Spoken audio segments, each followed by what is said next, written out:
You think assassinations are a new invention? Rubbish. Since the moment people started forming communities, dissatisfied subordinates have always tried to violently remove their authorities. Whenever they did so with the public's consent, a memorial was erected in their honor. Whenever they did it without the public's consent, they were prosecuted and executed. The first use of systematic assassinations as a political means can be dated quite accurately. We relate this method to a religious sect that made a great stir during the High Middle Ages, the Assassins. Their name has become a synonym for the political murderer. One thing in advance: forget everything you have heard about secret gardens, beautiful virgins, and the hashish consumption of the assassins. These are all fictions of people who could not imagine that men would die for their faith. The truth is a lot simpler and a lot more exciting at the same time. The story begins in the year 1094, when the Caliph of the North African Fatimid realm died. The Fatimids were part of an Islamic sect who saw Ismail as the legitimate successor of the Prophet. The Ismailis dreamed of a political system where believers could worship God far away from greed for money and power. Naturally, there was still a struggle for power. Nizar, the oldest son of the deceased caliph, was expelled from Egypt. His followers are called Nizaris. They were hopelessly inferior to the ruling powers, but their most famous representative, Hasan-i still found a way to ensure his adherents' survival. Hasan came from Iran. He was missionizing for the Ismailis in his home country. The new leaders of the country, the Seljuks, did not approve of this. They were Sunnites, and they took action against their Shiitic subjects from time to time. This worked to Hasan's advantage. Many Iranians did not like the Seljuks. Hasan sought out a wild area without cities. There he started his mission. Man after man, village after village, he converted the people to Ismail. And he took over the fortress ruling over the territory. He bought the secure stronghold, al-Mulk castle, for 3,000 dinars. Thus, Hasan-i had a base for further action of the Nizaris at his disposal.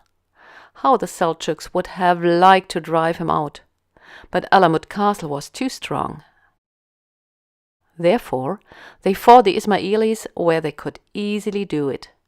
There were horrific massacres at Isfahan, in Baghdad, and Hasan-i reacted. He developed a strategy which instrumentalized the fear of the powerful. Al-Mulk castle became a training center, where potential assassinators were not only trained physically, but also mentally. Hasan-i made young men human weapons, who gave up their earthly existence for the promise of an eternal life. Hasan sent them out to kill high-profile, well-guarded victims. Whoever took action against the Ismailis from then on had to expect consequences. Hasan's men killed a Qadi in Isfahan, who had assailed him in a sermon. They killed a Qadi in Nishapur. They killed many Sunnite theologians, jurists, and soon no one dared to denounce the Ismailis. They also killed the secular authorities, for instance Nizam al-Mulk, who had tried to storm al-Mulk castle. And Hasan also invented the concept of the sleeper. No ruler could be certain he was not harboring an assassin under his very own roof. The stories revolving around Saladin, who took action against one of Hasan's successors, Sinan Rashid al-Din, whom the chronicles call Old Man of the Mountain, have become famous. It is said that Saladin raised the siege on Masyaf Castle when he woke up one morning and found a knife lying next to his head.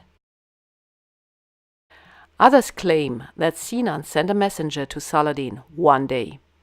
Saladin refused to receive him alone and insisted on keeping his bodyguards in the room. When he was left alone with the 2 bodyguards and the messenger, it turned out that the guards too obeyed the old man of the mountain and, given his call, would have killed Saladin at any moment. The chroniclers thus reasoned why even the powerful Saladin did not fight a war against the Nisaris. Not much seems to have changed since then. Even today, there are still people who are so convinced of their ideals that they will mercilessly murder someone. And yet, something has fundamentally changed. Today, the adherents of totalitarian regimes deeply bow to the Western invention of democracy. They refrain from killing decision makers because they know that every premier can be substituted. Their target is the simple citizen, the sovereign and governor of every real democracy.